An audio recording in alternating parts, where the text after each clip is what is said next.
Bonjour YouTube, bienvenue à vous. Cela fait désormais 8 matchs que l'Olympique Lyonnais n'a plus perdu en Ligue 1, puisque ce soir contre le GC Nice au Groupama Stadium, l'Olympique Lyonnais a encore gagné le foot, victoire 4-1. Face à une équipe de l'OGC Nice très fortement diminuée. C'était quasiment l'équipe bis, il manquait les 3 quarts des titulaires.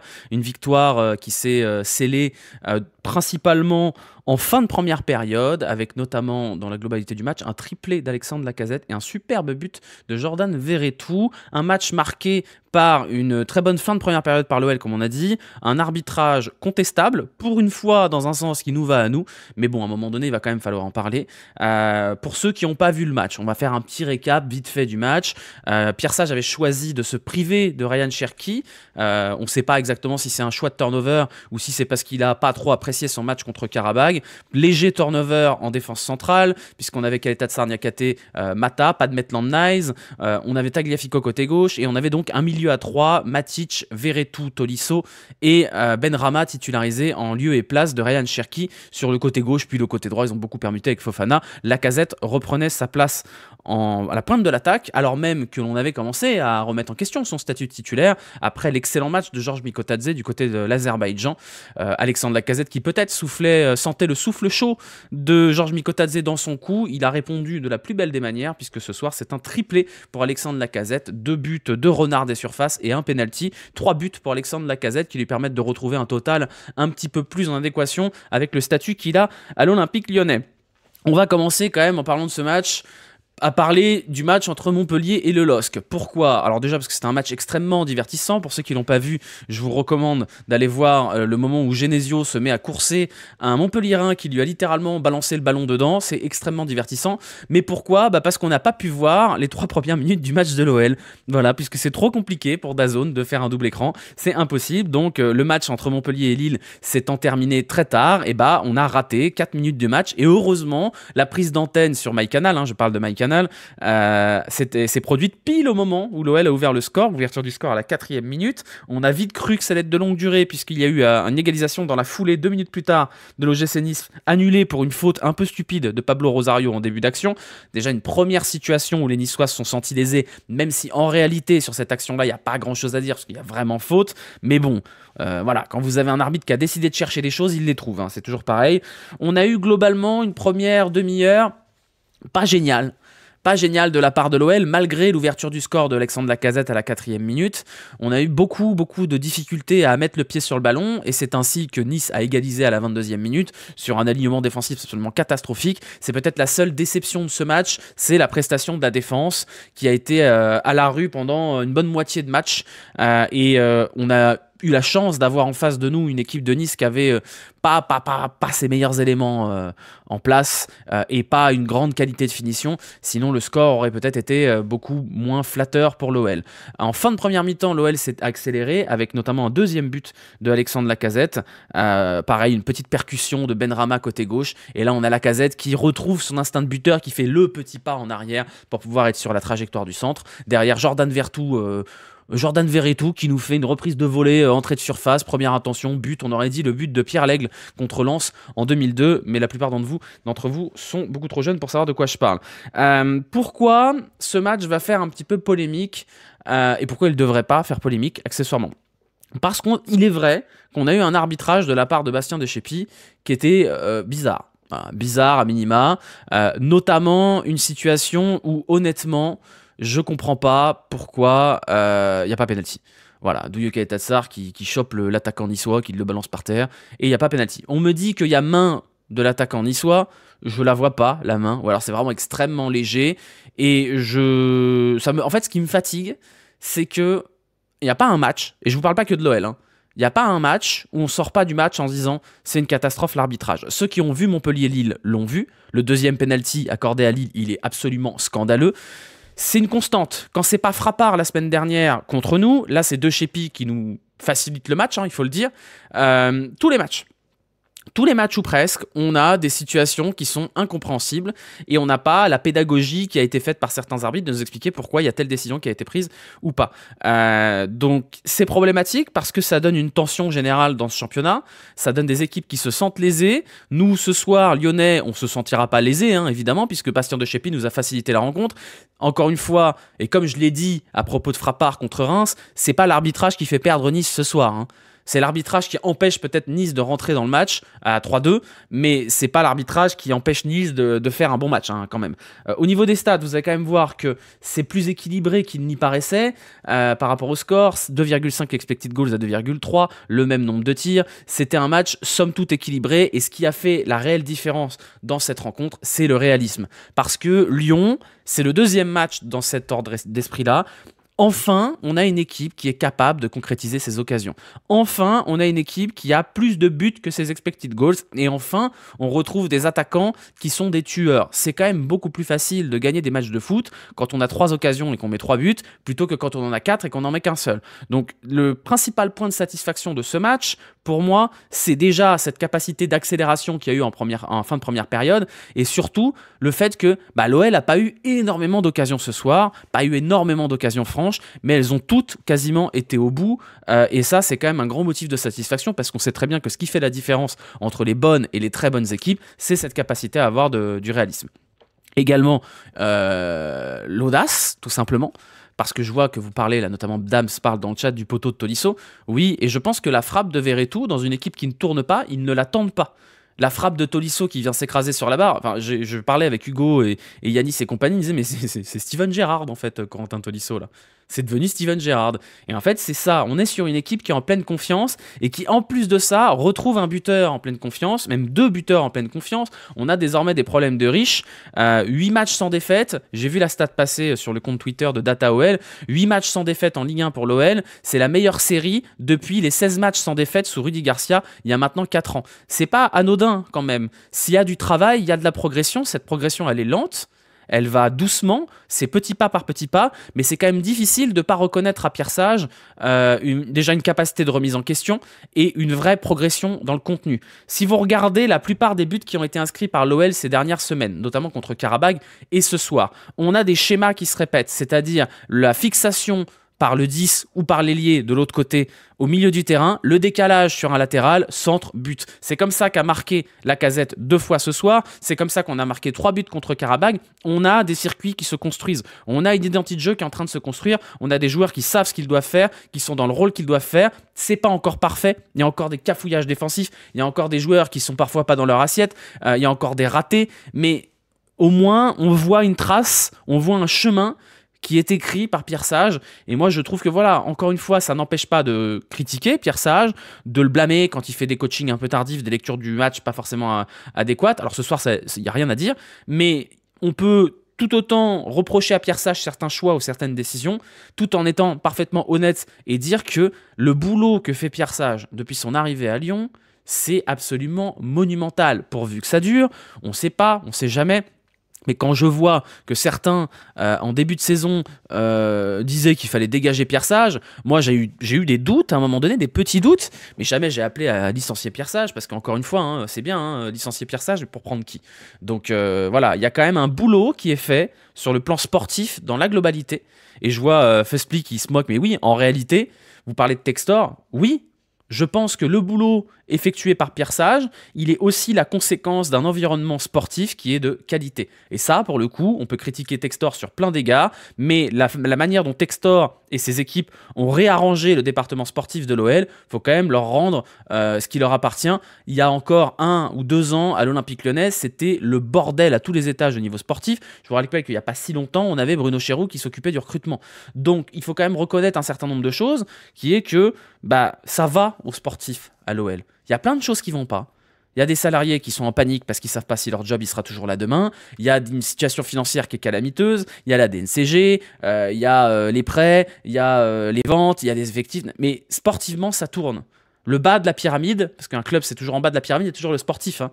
Le bas de la pyramide est solide. Donc, il faut que le club réussisse à passer les embûches qui l'attendent. Et est-ce que John Textor est capable de faire passer ces embûches à l'OL? Je n'en sais toujours rien.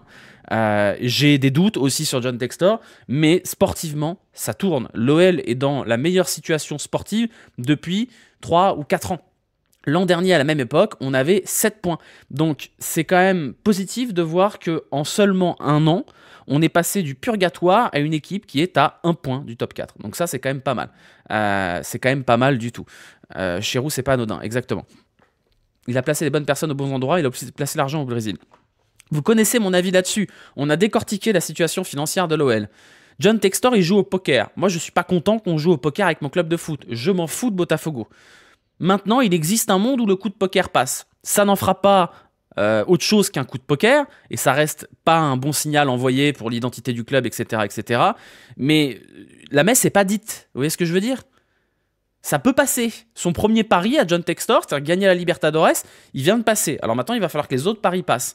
Et ça m'ennuie toujours que ce soit des paris, mais en attendant, sur le plan sportif, pour l'instant, les promesses qui ont été dites l'an dernier à propos du mercato d'hiver, la promesse qui a été dite de ne pas être relégué l'an dernier, elles ont été accomplies. Donc, la moindre des choses qu'on peut faire, c'est dire « Ok, bah on attend et on va voir ce qui se passe ». Et pour l'instant, sur le plan sportif, ça se passe bien. L'OL a l'occasion de finir cette première partie de saison sous les meilleurs auspices, puisqu'il reste une poignée de matchs. On aura Angers, qui est un match à portée de tir, même si Angers a gagné aujourd'hui. L'OL doit confirmer Angers. L'OL doit se qualifier contre Francfort jeudi suivant, et ensuite on aura le match contre le PSG qui fera plus ou moins office de bonus, mais en n'oubliant pas que le PSG affrontera Monaco 3 jours plus tard, et que le vrai match important pour le PSG, ce sera le choc contre Monaco 3 jours plus tard. Donc ça se trouve, on aura la chance d'avoir un PSG qui fait un peu tourner, on ne sait pas.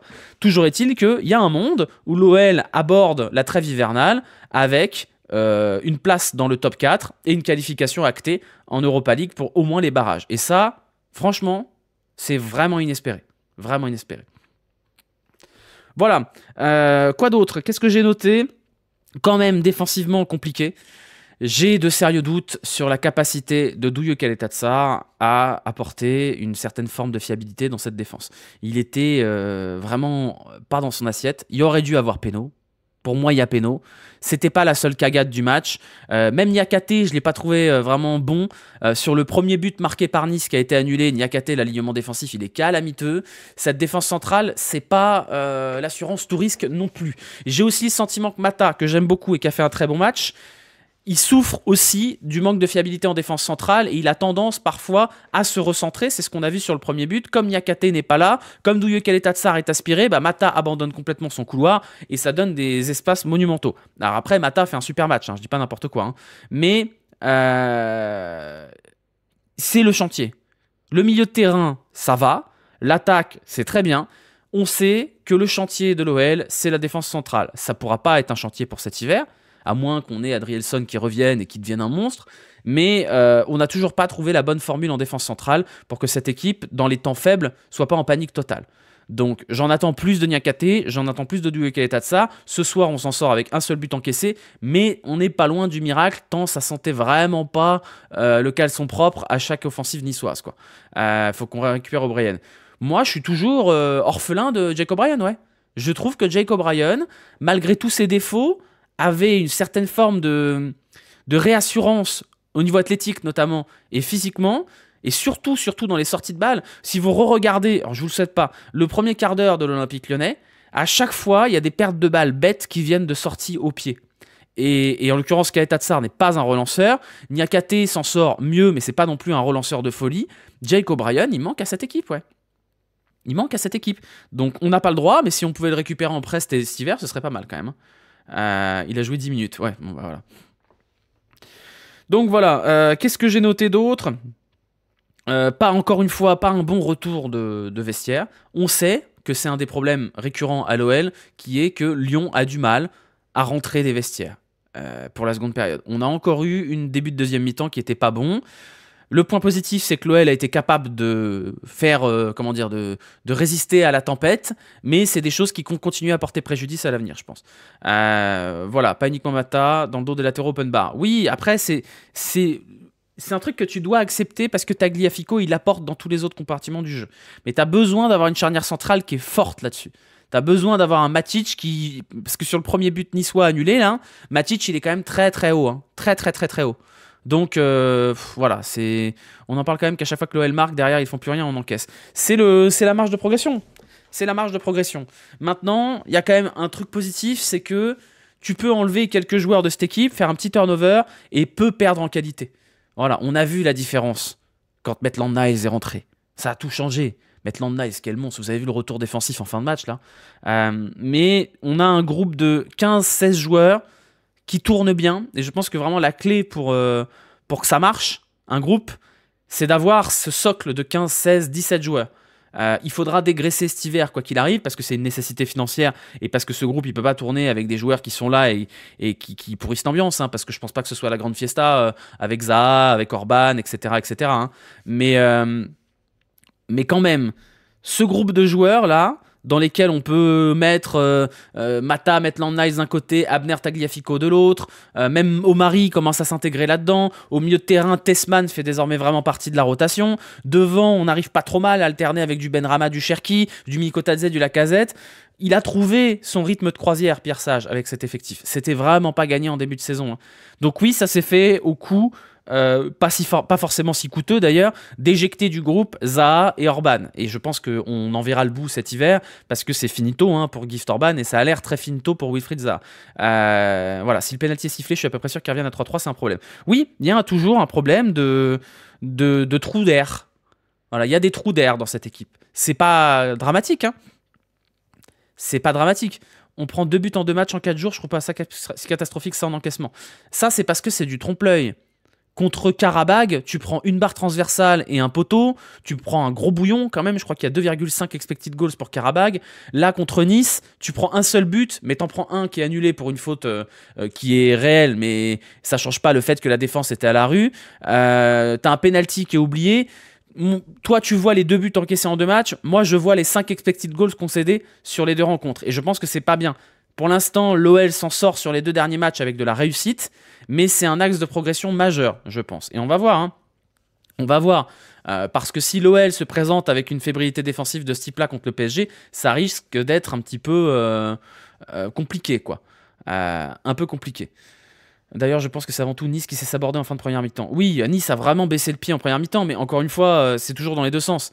Il y a quand même eu une accélération de l'OL en fin de première période.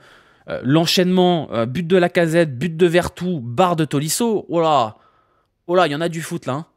Il y en a du football. Donc voilà, c'était quand même pas mal de ce côté-là. Je suis quand même un petit peu légèrement inquiet, parce qu'il faut être inquiet de certaines choses, de la fiabilité de cette défense centrale et surtout de l'incapacité qu'on aura au mercato d'hiver à en faire quelque chose.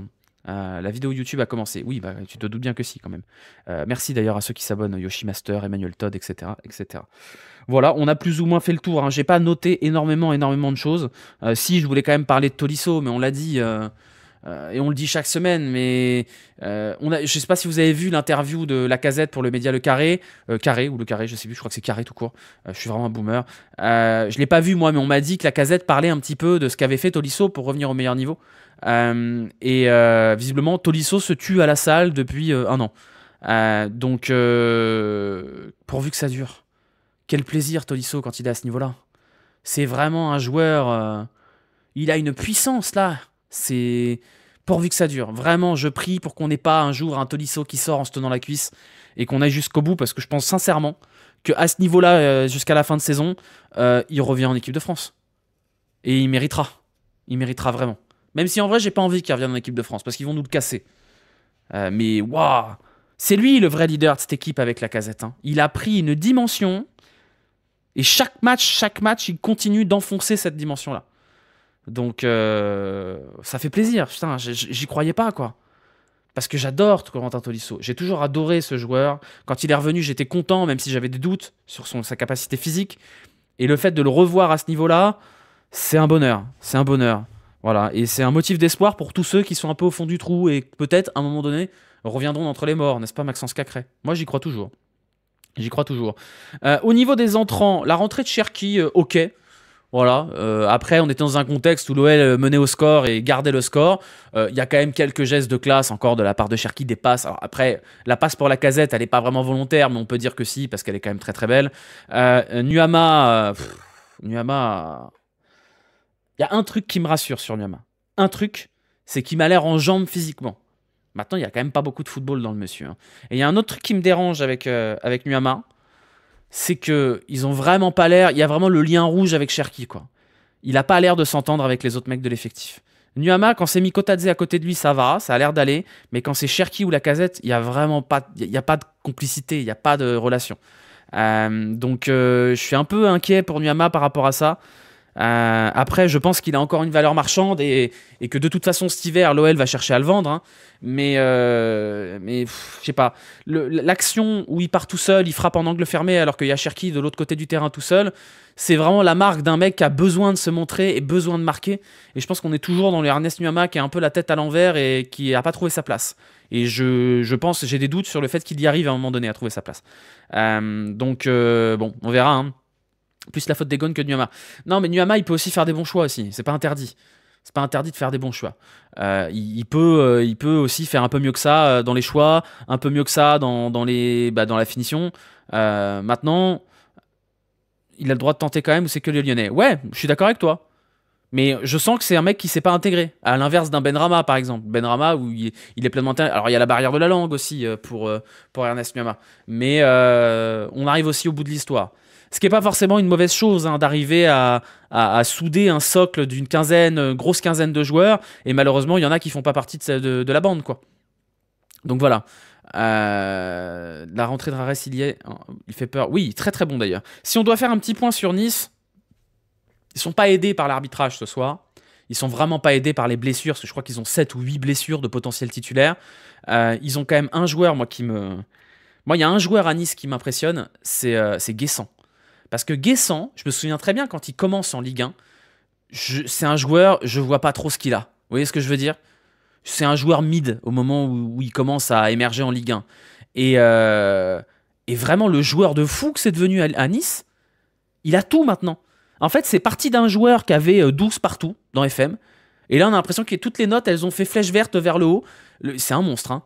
C'est vraiment un monstre. Ils ont plein de petits bons joueurs, Nice, hein.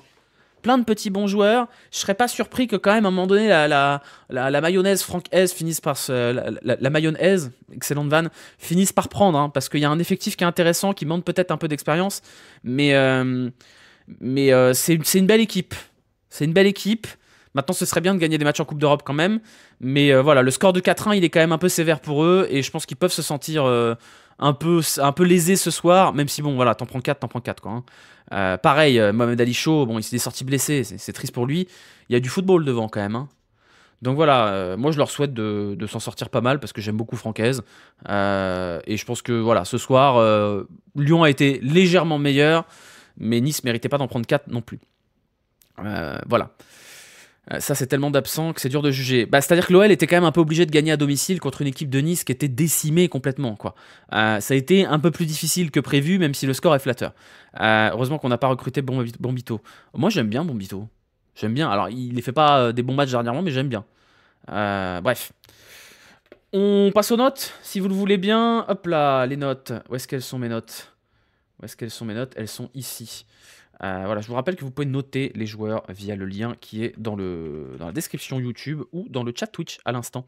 Là, voilà, vous pouvez noter vous-même et à la fin de la saison, on fera la moyenne globale de tout ça. Perry ce soir. C'est pas un mauvais match de Perry, hein. Il n'y a qu'un but encaissé. Le but encaissé, il est difficile à sortir. Il y a quand même quelques petites faiblesses sur les sorties, sur coup de pied arrêté. Quand même, des sorties un peu cheloues. Il y a un arrêt magnifique, oui, effectivement. Oui, alors voilà, c'est quand même un match où il sort 5 arrêts, un seul but encaissé sur lequel il peut rien. 6. Voilà, 6.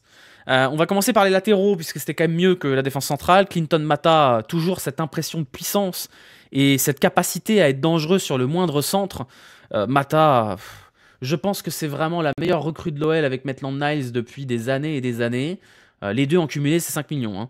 Quel joueur Mata, quelle puissance Clinton Mata. Le nombre de duels qu'il gagne, la capacité qu'il a à s'arracher, et même offensivement, il est intéressant, quoi. C'est vraiment un monstre, hein. 8, je sais pas, c'est peut-être un peu généreux, mais on va mettre 7,5, ce qui est quand même une passe D ce soir. Tagliafico de l'autre côté, match un peu moins en vue, légèrement coupable sur le premier but annulé pour Nice, moins rassurant Tagliafico. Après, moi, il y a toujours un truc que j'adore chez ce joueur, c'est que parfois il est dans des zones, tu sais pas ce qu'il fout là, dans une entrée de surface, il fait une frappe enroulée du droit, tu dis bon bah pourquoi pas. Voilà, carton un peu stupide à la fin. Pas le match du siècle hein, pour Tagliafico, mais pour moi ça reste encore largement meilleur que Abner, et je pense que, et je prends le pari, quand Tagliafico ne sera plus à l'Olympique Lyonnais, il va nous manquer. Il va vraiment nous manquer. La défense centrale, c'était un peu chaotique. Niakate, pas toujours très bien aligné, pas toujours très bon à la relance, même si finalement il n'y a pas tant de ballons perdus que ça. J'attends un peu plus quand même de Niakate. J'attends un petit peu plus. Ce soir, je vais mettre 4, mais j'en attends un peu plus. Et alors, Kaeta Tsar, c'était pas bon du tout ce soir. Oui, bon, voilà, on est assez unanime. Hein. Je vois que vous avez mis, vous mettez du 3 dans le chat. On va mettre 3 pour Kaeta Tsar. Merci Apocalypse pour le prime. Le milieu de terrain. Alors, le milieu de terrain, pour le coup, j'ai trouvé ça pas mal. Pourquoi? Parce qu'on a eu le Tolisso habituel. Tolisso qui a fait un vrai bon match à la Tolisso. Il manque peut-être un but pour avoir un match pleinement abouti. Mais oui, c'est un bon 6,5 pour Tolisso ce soir. Verretou, à qui je reprochais, moi, d'être très yaourt nature. Ce soir, il fait pas du tout un match yaourt nature. Ce soir, il fait du Maminova fondant à la crème. Hein. Vraiment, première mi-temps de Verretou, une activité de zinzin. Il était partout et il y a ce but qui est magnifique. Voilà, moi, c'est ça le Jordan Verretou que j'attends. C'est celui-là. Hein. Là, il y a eu du sucre et de la crème de marron dans le yaourt nature. Donc voilà, pareil, 7, 7,5 même pour Verretou. 7, c'est bien.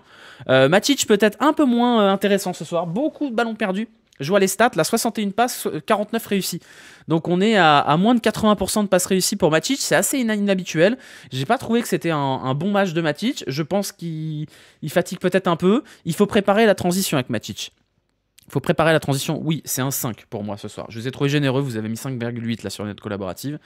Devant, on a un match de Benrahma qui est, à mon sens, assez intéressant.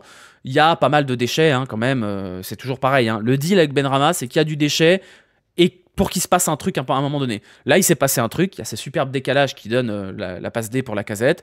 Donc c'est un bon match de Benrahma. 6, ouais. Fofana, je vous trouve un peu généreux.